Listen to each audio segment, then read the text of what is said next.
Welcome back, guys, to Tabletop Masquerade on kind of a new segment that Yeah. I've been really interested in trying to do, where I get some of the players or the PCs that we have, and we just kind of talk shop about D&D. Whether it's me or Michael or you or someone else, just kind of talking about like anything, like what does Dungeons and Dragons and tabletop RPG games mean to you, or just tips on how to be a DM or as a dungeon master. But we have Alex here with us. He's one of our PCs.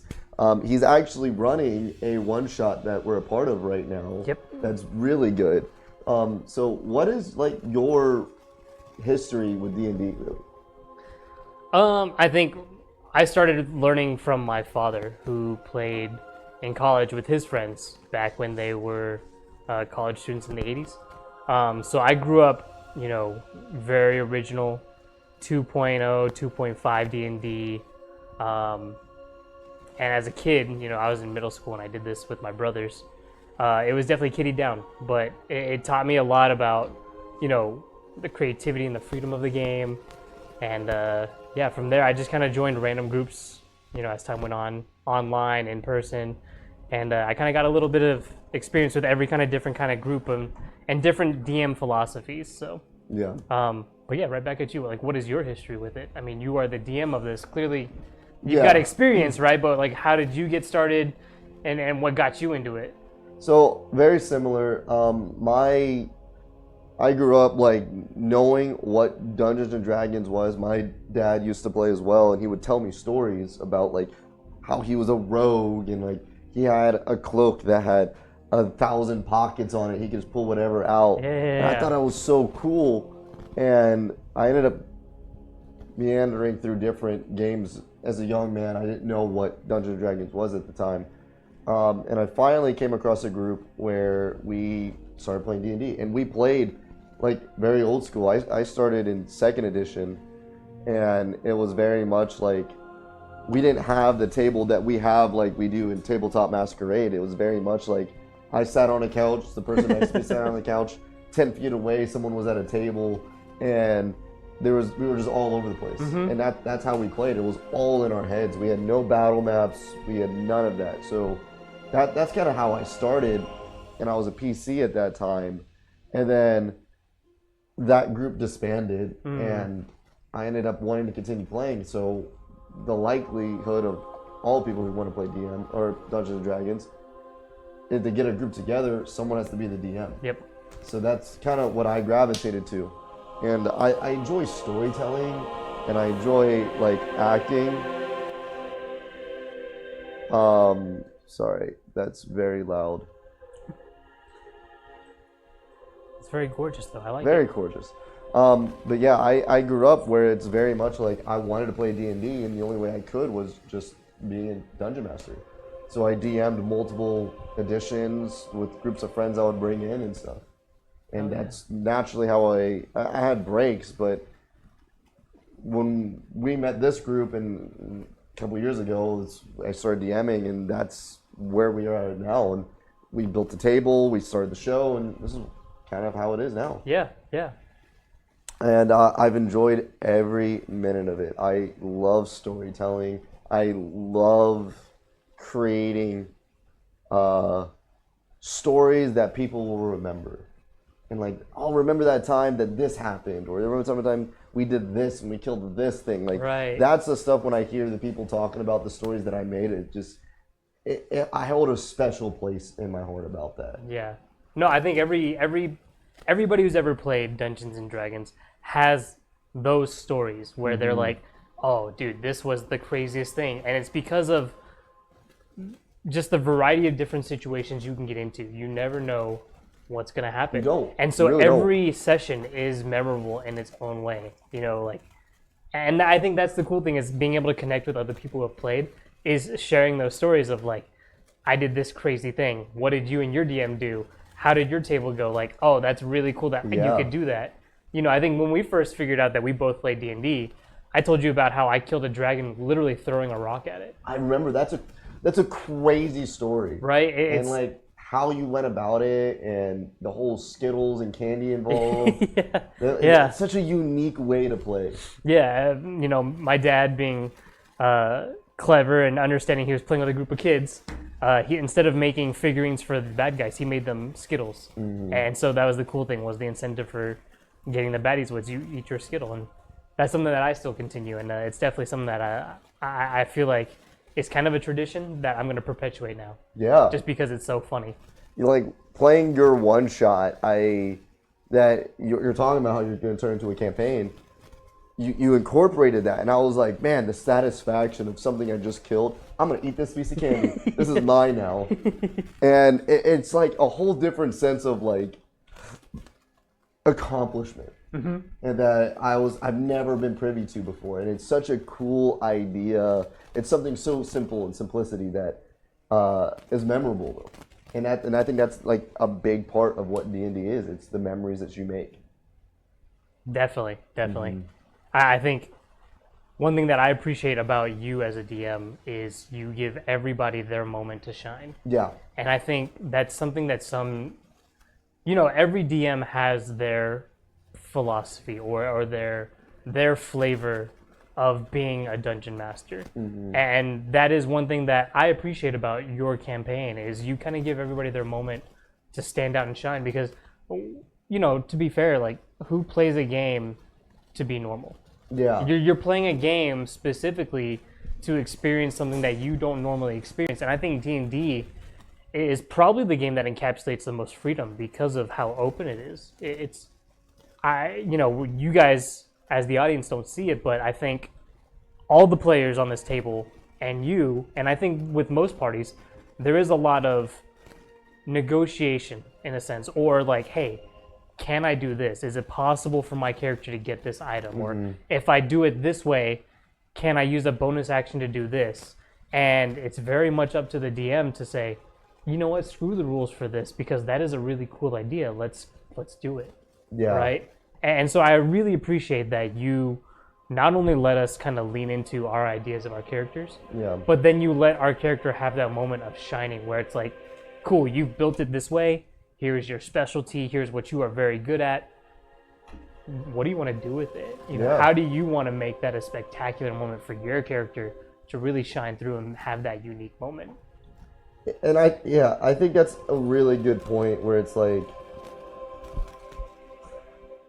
everybody plays the game. Like, so there's several groups out there where it is very much like, I want to do combat and I want to do exploration and I want to investigate the door and open the door and then go fight whatever it is, and that's perfect. Like, that's your game, perfect. With me, I like the role play and what's happening more than so much just going into combat. And I think most of the table shares that mindset, which I really appreciate. But yeah, giving every player their moment to shine. It's one of those things where it is a struggle with some DMs out there. And I'll preface this that our group is big. We have a very big table. There's 7 PCs and then you as a DM. Yeah, there's 8 of us total. So how can and we try to keep it at about a 2.5 hour sessions. How can everybody get their moment? And you see how, like, even in combat, it'll take us 30 minutes to go through one turn of combat.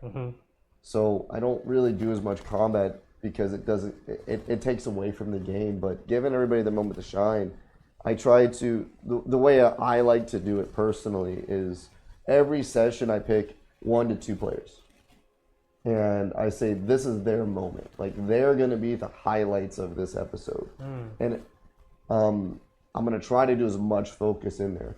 And it could be like, I just over-enunciate the things that they're doing that is a little bit more critical, so they get more of a sense. Because, to be fair, our group is a lot of new players.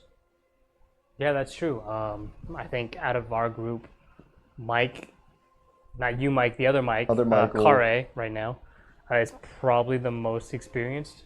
Out of the rest of them, yeah. Yeah, because he knows the rules pretty well. I've played multiple times, but I'm not, I don't know the rules like the back of my hand. Yeah. Dave has played before a few campaigns, right? He just played with me. He was a first-time player. Oh, wow, okay. At the table with us. And then I think Wes and Megan and Caden are first-time players. Becca's played a few Becca's campaigns played too. Yeah. like a year before we brought her in. Okay. Wesley and Megan were around the same time. They were starting out there in another group, I think. And Caden, this is his first time as well. So you have a lot of new players here. And there's like a fourth wall of you to break. It's very difficult that I've noticed with some new players. And this is a very good group. I love this group. I love everybody at the table. You're able to become your character so easily. And I feel like as a DM, it's my job to kind of help bring that out. Mm-hmm. So if I have to help over enunciate, like, okay, I'm going to roll and I want to do this. Cool. Well, I could be like, well, this happens. Or I could be like, this, you go deep into thought. Like your history comes into it. Like, for instance, like, what's it like? What's something that someone did this campaign where it's, like Wesley, last episode, Wesley, or 2 episodes ago, Wesley went into the building and he saw, he's looking for survivors. I know and I could be like, you find no survivors. But for me, he was the highlight of that episode. And I was like, you find a man outside who has 6 bodies around of the dead bodyguards he killed.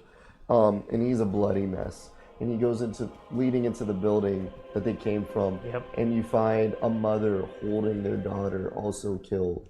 And going into that in-depth detail, it creates an emotional attachment that Wesley has now. Oh, it wasn't just Wesley, it was all of us. I think the table got really silent, but we all knew it was Wesley's turn. But that was his moment. Yeah. His character that he's built and he's playing, it's very heroic. Like you're a very generic, heroic hero. Mm-hmm. And how does he make it Wesley? And a lot of times I feel like it's not Spicolius. I'm talking to Wesley. And it's his principles in life that he's now battling, or he's witnessing this. Mm-hmm. And how is he emotionally taking this? It's watching that happen is so magical to me.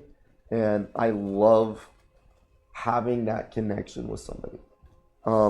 And Wesley, he's so good at getting into like, how is he dealing with these emotions? Yeah. It's almost like it's a facet of himself in a way.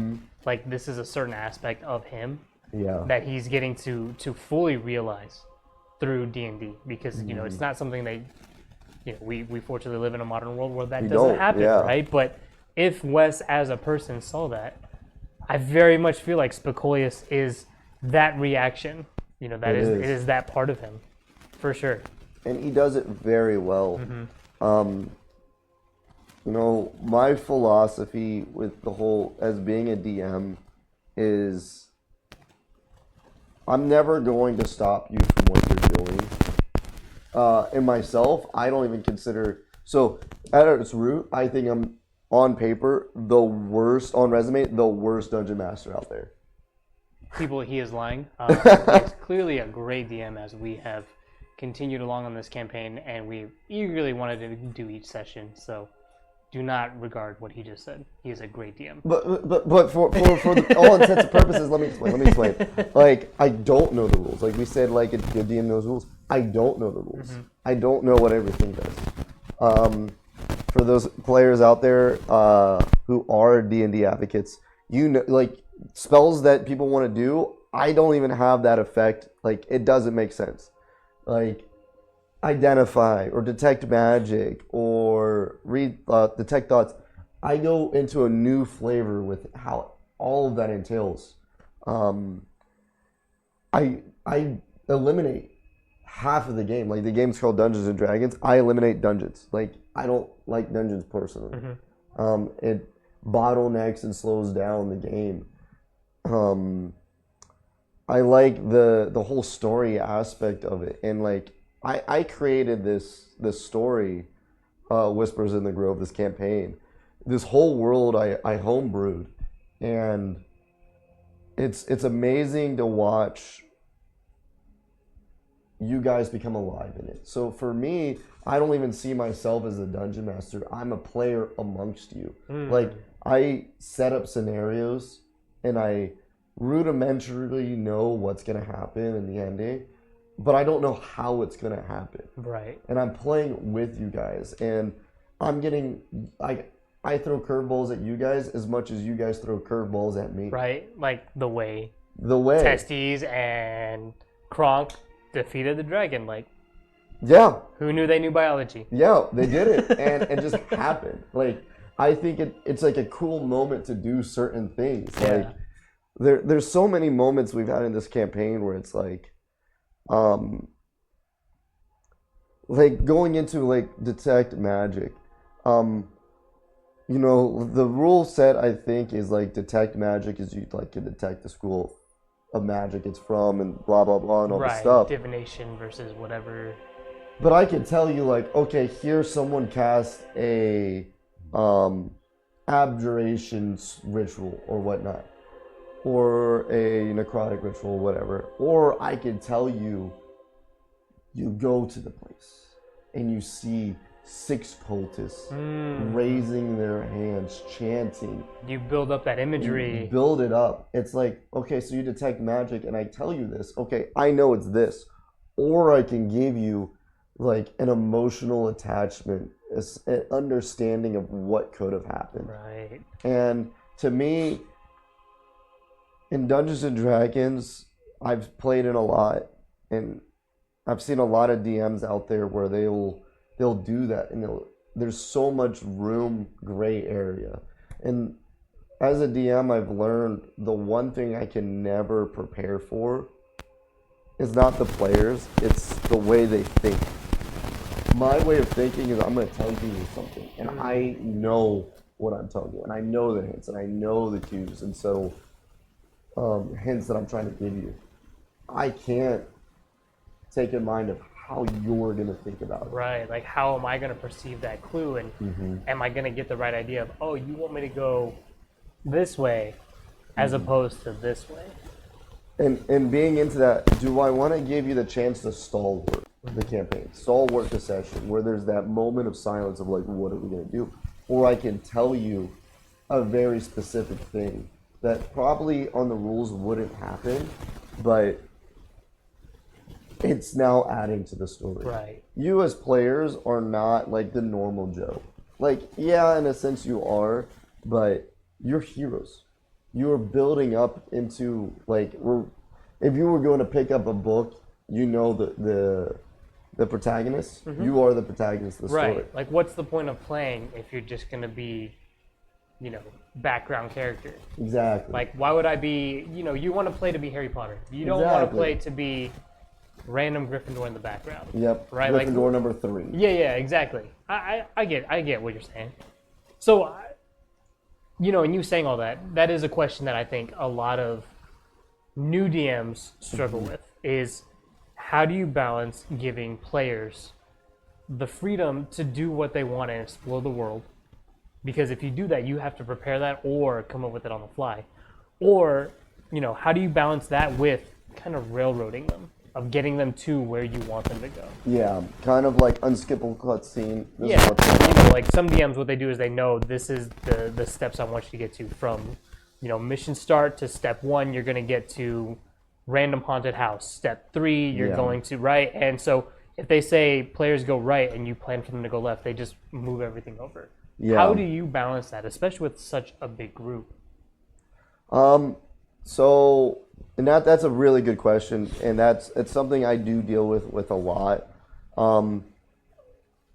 There's like 2 parts to it. One, it's the way I try to explain things, and you know me, I always end sessions in cliffhangers. Yeah. I will always end a session in a cliffhanger, and it's to give direction to where you're going. Every day, every session's a new quest, so you could go left.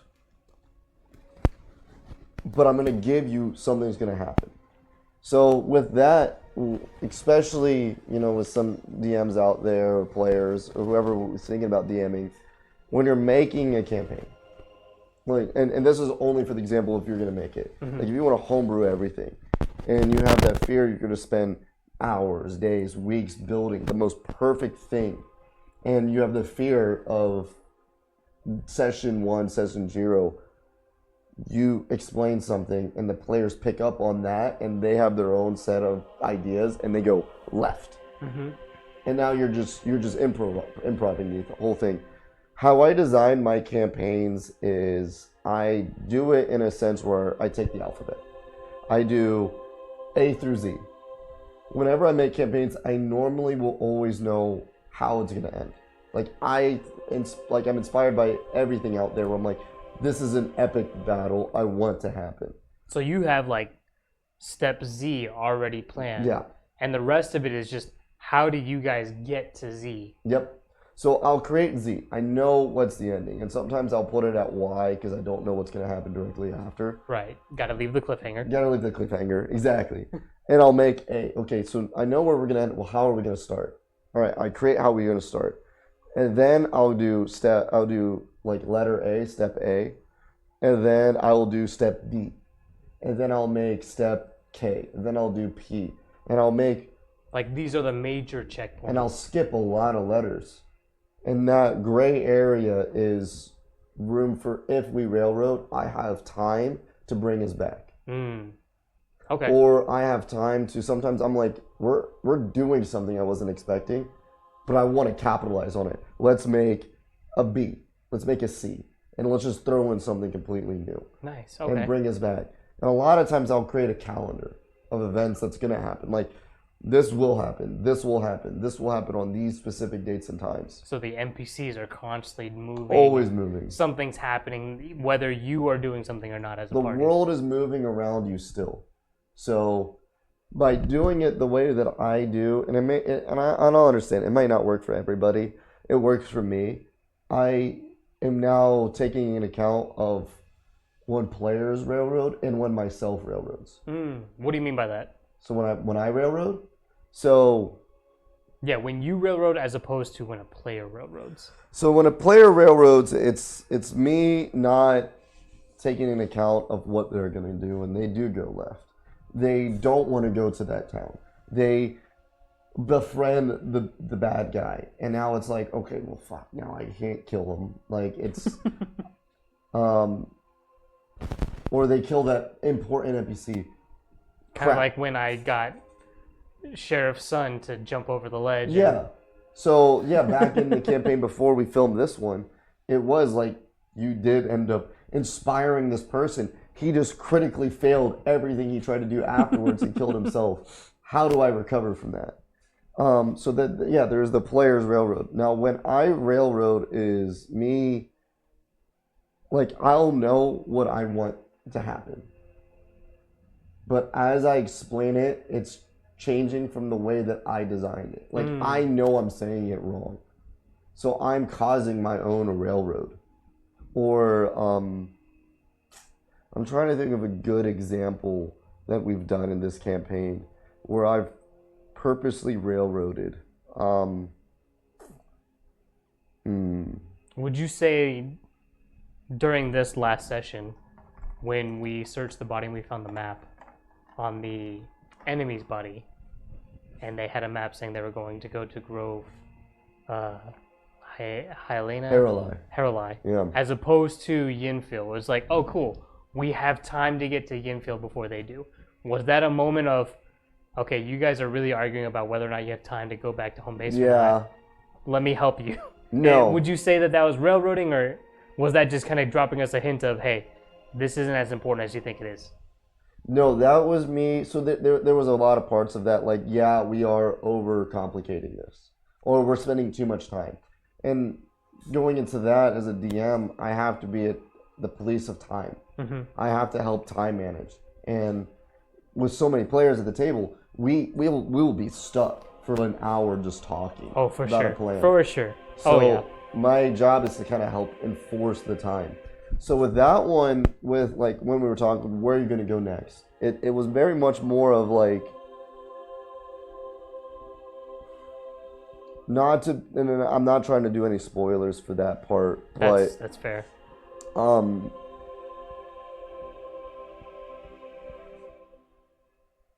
I'll interject your own thoughts. So like your own plans. Well, this could be happening and all this stuff. There's times as a DM where I'm like, I could have failed explaining something a certain way. Or there was an important clue that you missed. And we're so far past that point of going back and finding it. Now that your decision that you're going to make could affect something major in the story. And I have the decision of I could let it happen. Or I will be like, you know what? This is something you may have done. So I also plan for things that you do in the meantime. Where I'm like, hey, do you want to do this while you were doing this 3 hours ago or days ago? Like, it would make sense for your character to have been doing some passive action. Yeah. You just didn't clearly state that that's specifically what you wanted to do or something. Yeah, so if I can tell that we're going too far away, I might interject. And yeah, I break the rules in that spot, and I break my own story, but there's times where I'm like, and like set to that time frame of how long we have, I could sit here and be like, we could talk for an hour, and the next session we're still planning. Right. World is still moving, and we only have these 2.5 hour sessions. Do we want to have 3 episodes of planning, or do we want to have half an episode of planning and then move on? Right. So I might have to help with that. Yeah.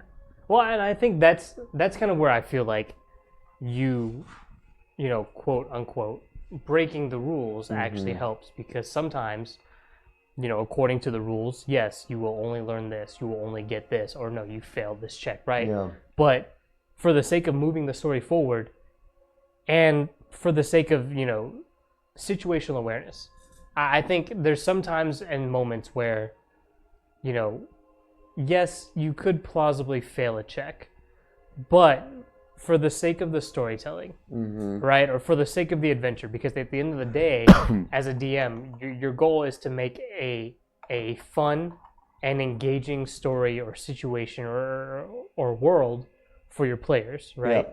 So it does not make sense for them to fail this check or to not get this knowledge, because for the sake of the story, they really should just be able to do that. Yeah. And I think you really do a good job of making sure we learn what we need to learn, but we still have the capacity to make our own decisions, and the world will change based off of what our decisions are. Yep. Right? So that kind of leads me to another question of how do you balance what you as a DM want to do as far as your story? Because, you know, George R.R. Martin is writing his story the way he wants to, right? Yeah. But the people reading and the audience might want it to be a different way. And so in that same kind of comparison, the players might want to play a certain way. How do you balance that as a DM of, okay, here's the story I want to tell, here's how I want it to go, versus this is what's really resonating with my players, this is really the direction they want to take it? Yeah. Very much reading the room. Yeah. How do you balance that, especially with new players who might have their own preconceived notions about D&D and how it should go or what it should be like? With that, that's a good one. Reading the room is a big part of it, and that's where, you know, I'll railroad where my original idea may not be what it is, because I'll read the table and I'm like, our ideas are not where my ideas are. And like, as I'm saying, I'm telling the story. I'm not even telling the story. I'm giving you the situation and you're telling the story. Right. Sometimes it feels like you're giving us live updates of like, here's what's happening in the world around you. Exactly. This was your DM news for the day, right? Like, right, yeah. On today's news, it's a lot of like that, and balancing I would be lying to say it's hard. I don't find it difficult, because we've played a while, at least at this point now, where I understand everybody's principles. And in my opinion, I give situations that will challenge your principles. So I purposely do these things where I challenge you and challenge your thoughts. And I'll build you up and then give you a moment of questioning. So when it comes to like, or I'll give you situations to really instill in your character. And it's up to you to decide, I don't fucking care, or I'm really taking this to heart. And for this, in the sake of keeping it in line with the story, it's giving you guys a lot of freedom on how things happen. So I improv a lot of the things. So sometimes I give general gray areas of like, how do you guys want to go about doing this? Like, how do you want to find the information on this stuff? So like going back to the episode where we first got to Grove Magnala and there was an attempt of assassination. I left you guys to your own mechanisms of how to do it. And the whole thing, everything else was all like improv. Or like actually even a better example of this is when we did the one shot where, well, not really one shot, when we first got to the Nightwing escape. And everybody had their own spark. The little haunted. All of that was improv.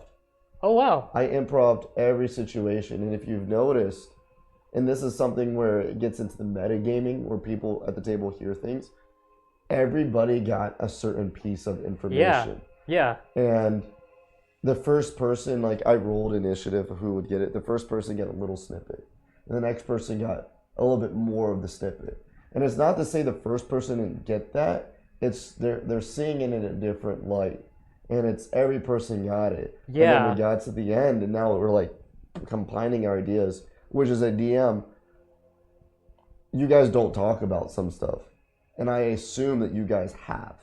I have to make that assumption. Yeah. It is hard with such a big group of, we hear each other's happenings and events, but sometimes my character isn't there, so I'm not supposed to know. There are certain points where I will be like, that's metagaming. No, you're not there. Right. And so there's other times where it's like, no, you guys clearly should have shared this information. Yeah. Like, it makes sense. No, you know. And like, I just say, like, yeah, you know, and we move on. Yeah. But yeah, a lot of it is improving. Wow. A lot of it is just. I feel like I do better improving than actually writing something down. The idea of like, I don't know. I feel like I have an ability. It's not even just an ability. Like, I take a lot of inspiration from the things around me, stories, books, movies, and I kind of conglomerate those into something where I can have reference in the back of my mind, like a library of references, and I'll just improv stuff. I feel like I'm more succeeding more when I improv most of my stuff. So like there's some DMs that will like write every single detail. This is what this person's gonna say. Right, like they have entire maps, they have every character and every NPC in a town planned out. Yep. Here's their personality and their stats. It's like, what if I never talk to that guy? What if I never go to that part of the map, right? Or I just need to know that there is 700,000 people living in this town and we just walked in. Yep. And I don't know, is there a Thieves Guild? Let's fucking find out. And through your guys' actions, you will find out or you won't. And that's going to be the deciding factor. Do you know or no? I don't know. And if you found out, you rolled high, cool. Maybe, maybe not. And I will I'll decide then. Maybe there is a Thieves Guild. That's so cool. And some of the information you may find, like going back to looking for those assassins, if you guys were rolling bad, your trail may have gone cold. If you kept rolling high, you found this good information, you found this information. And then my problem is now I'm like, fuck, write that down, write that down. Now this is important, now I have to make this a thing. And that's probably my biggest fault is I will do so much improvisation that I have to write things down because you guys will remember. Mm-hmm. 7 sessions later, I am like, all right, who was that one person that we talked to? And we have to like recall, crap, what was it? But yeah, that's a big part of it is just improv. For the balance, I think I just have to improv the way it happens. But letting you guys have the freedom, it's like a mutual conversation. You're giving me a lot of half the work. You're saying what you want to do, and I'm like, okay, how am I going to flavor this into something narrative? Mm-hmm. And that's usually how I end up doing it. Nice. But um, yeah, going into some of the way you DM as well. And I enjoy being a player. I am a horrible player because I always create these dumb, quirky characters. Um, I actually like your characters because they are interesting. I think, you know, with the amount of groups that I've played with, you always have that one guy that wants to be the leader, the star of the show, stereotypical guy who's like, I am the face, whether he's the paladin or whatever, right? And then you have somebody else who's like, I just want to be helpful. So they're the support characters, yeah. right? Your characters are all very unique in how they are, who they are, their motivations, Yep. and I enjoy it. I think that is kind of the joy of D&D because how many video games do you have similar character archetypes? Yeah. Or how many times do you play a game or watch a movie and it's the same person or the same story essentially, but just different setting, Exactly. right? Your characters are all very unique, which I appreciate. I will. Yeah, I enjoy playing them. I always make a character with some very unique major flaw, and it's whatever it be. I made a halfling barbarian who hated using his weapons and only wanted to grapple and wrestle everything, no matter how big they were. And he was dumb as rocks, as barbarians usually are. And he wrestled. He didn't care if the giant crab was 60 feet tall. He's wrestling that damn thing. And you did succeed, actually. And somehow I did. I broke his claw. When we did the one shot with Michael, I made Pablo the turtle. Yep. He just is a happy-go-lucky guy. Oh, Pablo. Who is a warlock whose patron hates him and actively tries to kill him, but he's just going about life. And your one shot is I'm playing a rabbit artificer who, in intensive purposes, is Rocket from Guardians of the Galaxy, but he doesn't understand sarcasm or motives, and he doesn't know how to talk. And the way he will the first conversation we had as a character to the DM was, we're talking to your NPC, and I'm just like, so do you like carrots? I hate carrots. And they make my mouth itch and I feel funny and I can't breathe and all this stuff. And I had like a 3-minute monologue of how I hate carrots. And then I was like, I don't know where to go with this, honestly. Like I didn't think of this character's diet necessarily, or his inclinations towards specific foods. I had not thought of that yet. And then he's just like, yeah, and the carrots, they're orange and they're disgusting. They just taste bad. And so, what are you gonna do in that town? Why do we have to go there? And just segue right into it, like he doesn't understand conversation. No warm up at all. No, just segued right into it. But let's do a quick segue with the way you DM. I really like it because it goes back into the root of DMing and the way the guides and stuff out there, and you go to YouTube and you look at guides, or you go into a roll for it, see if you have this encounter and specific rules about how to do everything. Yeah. It's refreshing to me because I go back to my roots and how all that is, and the way we go to combat. It's the way I do combat is so much different the way than other people do combat. It's very refreshing, but then I'm also I have to remember the way I don't normally think, and I have to go back to okay, I got to remember this is a thing, and I don't know what this person's going to do, and I don't know what this person's going to do, and I don't know how hard they're going to hit. And but my character doesn't understand it either, so fuck it. He's just going to run in and charge.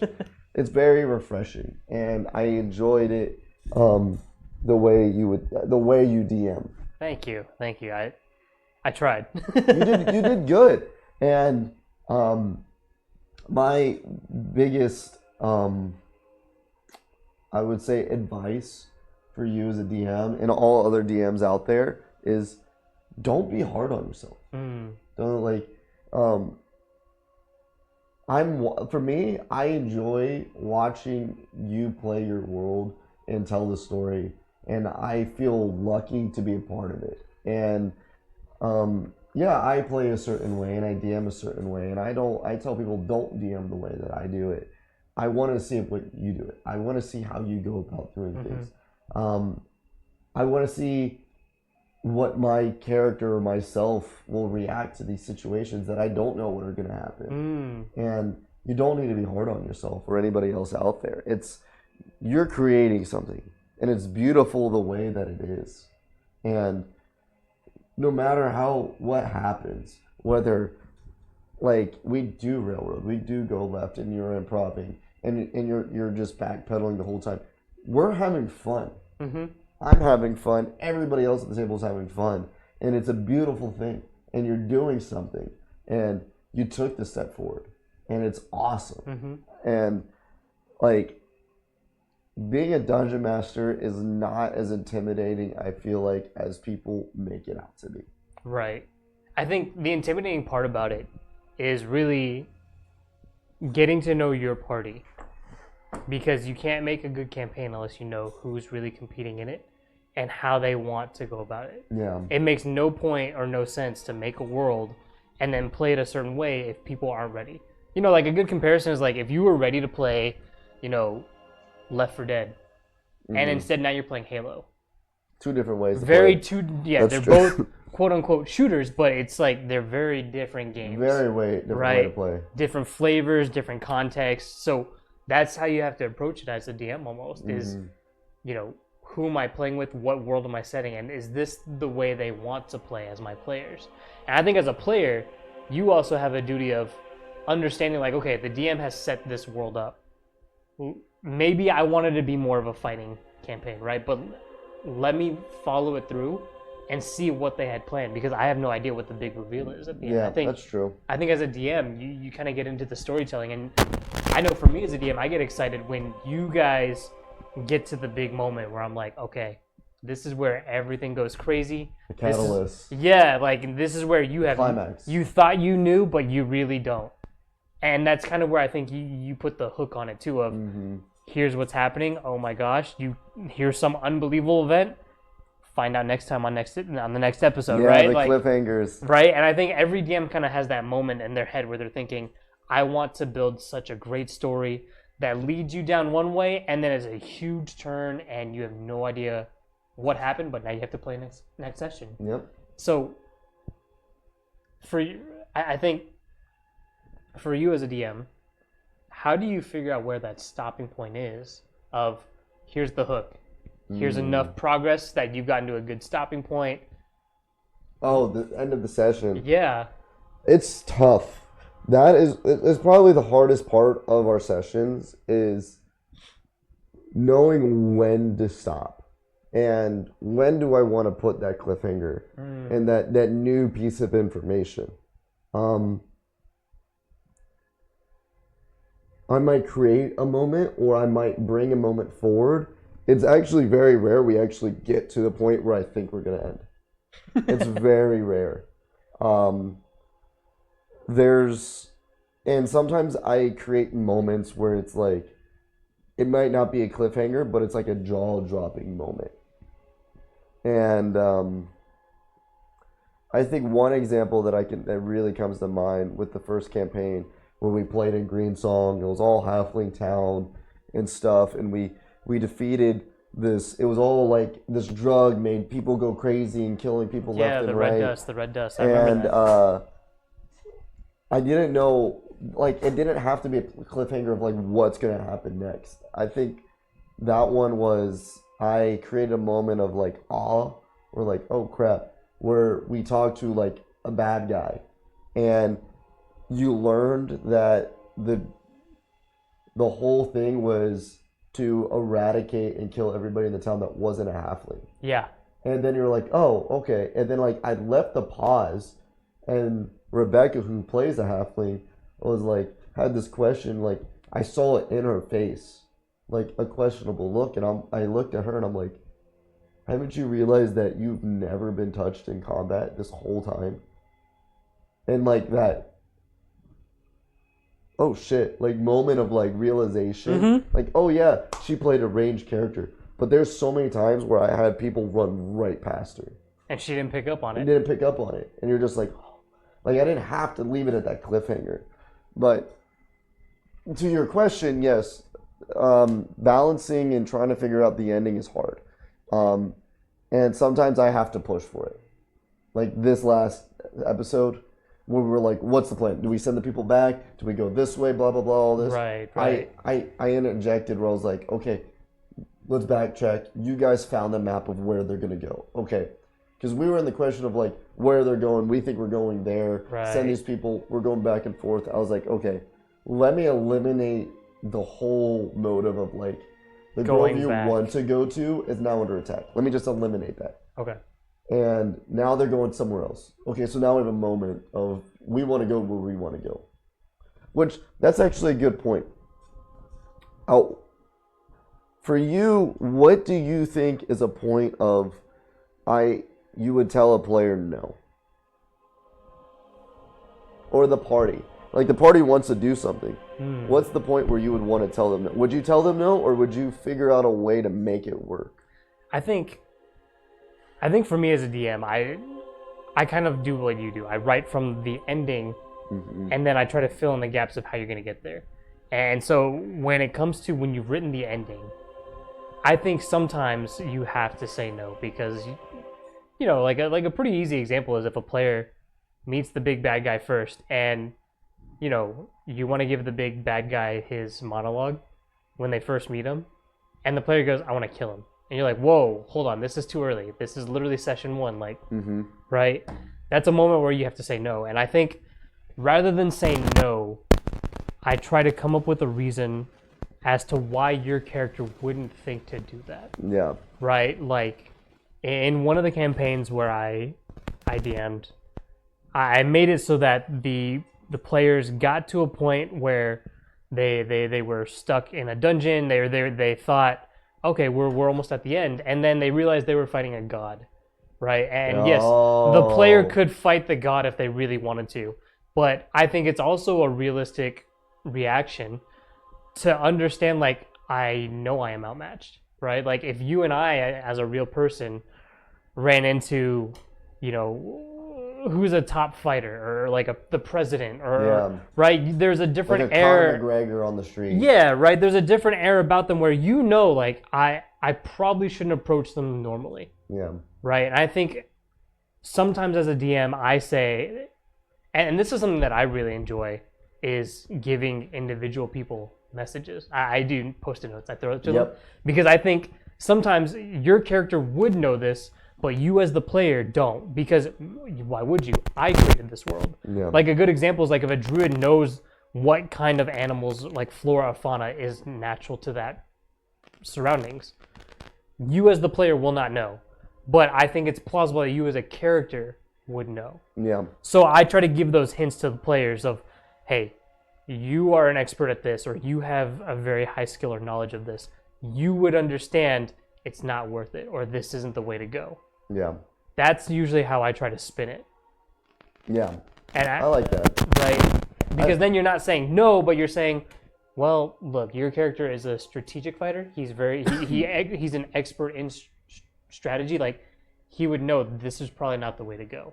Yeah. If he's thinking like this is what the enemies are doing, this is a more critical point that they would go at. You as your veteran fighter would know that. Yeah. That's usually how I try to spin it. Yeah. No, that's a good, I like that. I do like that. I did it similar last episode with Michael, where he had a point where he wanted to do something and he wanted to take thoughts on the person who's becoming the Havenor, the king of the Grove. Oh, yeah. And he's getting like the memories and history of all the Havenors and the secrets, which we don't know what he knows. And he did detect thoughts, which is supposed to be surface level thoughts.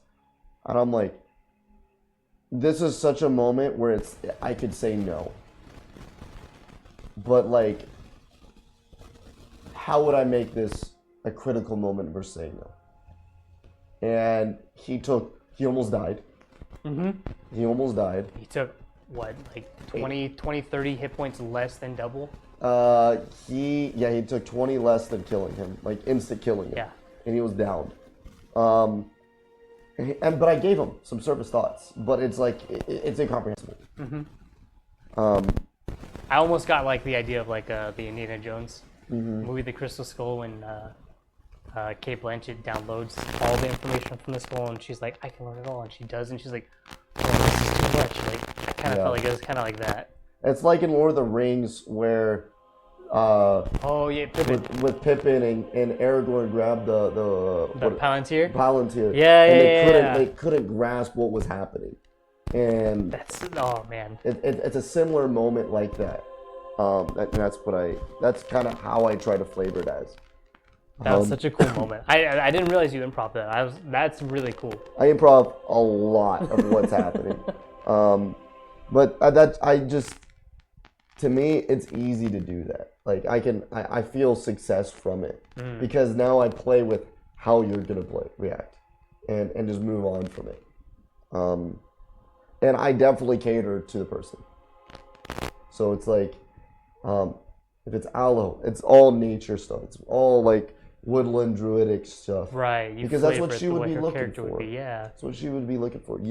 You're a great talker. Silk's a great talker. So put him in a place where either song or in a tavern, put the player in a place where they would succeed at.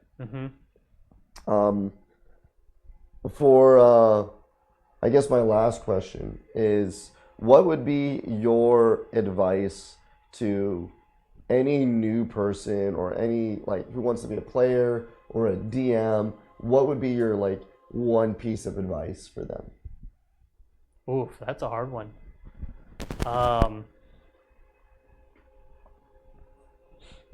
I don't know. Go into it with an open mind. I think it's hard because you got to find the right group. Group synergy is a group. Group synergy is a big thing. Big part. And I think for new players, it's hard to kind of screen groups because you don't want to join a group that is going to be hardcore by the book, by the rules, unless that's the kind of player you are. Yeah. On the other side, you don't want to play in someone's campaign who they play a style that you don't like. If it's all horror, right? Like Welcome to Aliens versus Predator, and you're like, I was thinking more like Monty Python and the Holy Grail or something more fun as opposed to scary and thriller, right? So finding a good group, but once you find that group, I would say be open. Don't think of what class you want to play. Don't think of the numbers of I want to do a lot of damage or I want to play this. Think more of like, how do you want your character to be? Yeah. What kind of character do you want to be? Like that's I think the joy of D&D, and I think that's why it's important to know the rules, but then also as a DM to be able to break those rules for the sake of enjoyment, because the cool thing is you can play characters that you have seen, but you can play them the way you would play them. Exactly. So they wouldn't make the same mistakes, or they would do things differently the way that you would do it, and you get to see how it happens. Like, does it work or does it not? Yeah. You know? So I'd say go in with an open mind and just be open to trying everything. And once you've started trying more and more and more, then you know, okay, this is kind of build off of it. You can't say I like this, this, and this without ever playing a game. Like you have to try it first. You're not gonna know everything from the start. Yeah. All starter guides out there don't throw everything at you. They do practice stuff. You learn little bits by little bits by little bits, and then until you become proficient in it. Yeah. There's so much in D&D that you have to know that I think it's important just to be open to learn how does the game work. Then you can get into, okay, I want to flavor my guide this way. I want to do things this way. I want to try to go about the world this way. If you don't know the rules, you don't know that you can do this. You know what I mean? No, I enjoy that. I think that's a very good piece of advice, to have that open mind. I really liked where you were talking about make a character that you have reference to. I tell players out there who are especially new players or even DMs, what is your favorite story? What's your favorite video game? What's your favorite book? What's your favorite movie? What's your favorite character in there? Okay, let's say it's, let's just take Lord of the Rings, for instance. Okay. Well, Boromir is a great person, which in my opinion, the movies, they capitalize in, but if you don't know who Boromir is, the movies don't do a lot of justice for him. They don't give him the backstory that his character needs to understand. this was the inner conflict he dealt with, and this is why he Yep. is ultimately a good person. But what if you were like, okay, I know Boromir. I know where he's at now. What was his, like, as a level 1, what would he be like? Like, how would he build up from that? Okay, or Frodo and all of them, they are now back in the Shire. And we know what kind of happens, but what do they do afterwards? What does, like, in Aragon, how does, one of the dragon riders from old past do their training and become in tune with their dragon and stuff? Like, how does a wizard learn his magic? Like, take something you know reference from and build from that. Or do the same exact thing. Rebuild Lord of the Rings. Do it all over again. And see what outcomes, because I promise you the outcomes are not going to be the same. Right. Where is it going to go from there? Because every class is different. And everybody's different. I think with the new subclasses, there's so much different ways that you can flavor them all to be unique in their own way. There is. And it's D&D, Dungeons and Dragons is in a great place. It's welcome to everybody. It has surged in popularity over the past couple of years. It's no longer the game for just nerds and and geeks out there, even though a lot of us are nerds and geeks. Everybody can play. Like, I tell people I'm a dungeon master, and I have people who never I would have thought that want to play come, like, oh, you DM? Can you play for us? Like, and all this stuff. Like, just anybody can play, and if you have any interest in it, like, just go do it. Like, even if the group doesn't work out, just play. And if you do have that bad group, try again with a different group. Like, you'll find where it works, and you'll make something beautiful, and you'll have so many memories of it. And it's just a great expression and all this stuff. But yeah, Alex, it was great having you, being able to talk shop and D&D. I've been wanting to do this. I guess more into the future, we might talk more into certain topics of, like, some tips, or maybe we even just talk about the session and stuff like that. But talk about our characters. We can talk about what's been happening and what we're thinking. There's a lot we can go over. There's a lot. And also, as the audience, if there's a certain topic you want to hear, post in the comments. Yes, absolutely. And, like, by all means, I would love to talk more about it and stuff. So, I'm Michael, our head dungeon master. I'm Alex. I'm the smooth talker. He is definitely a smooth talker and wizard. Thank you, guys. We'll be putting out another episode here soon. Then, thanks for watching. All right, bye.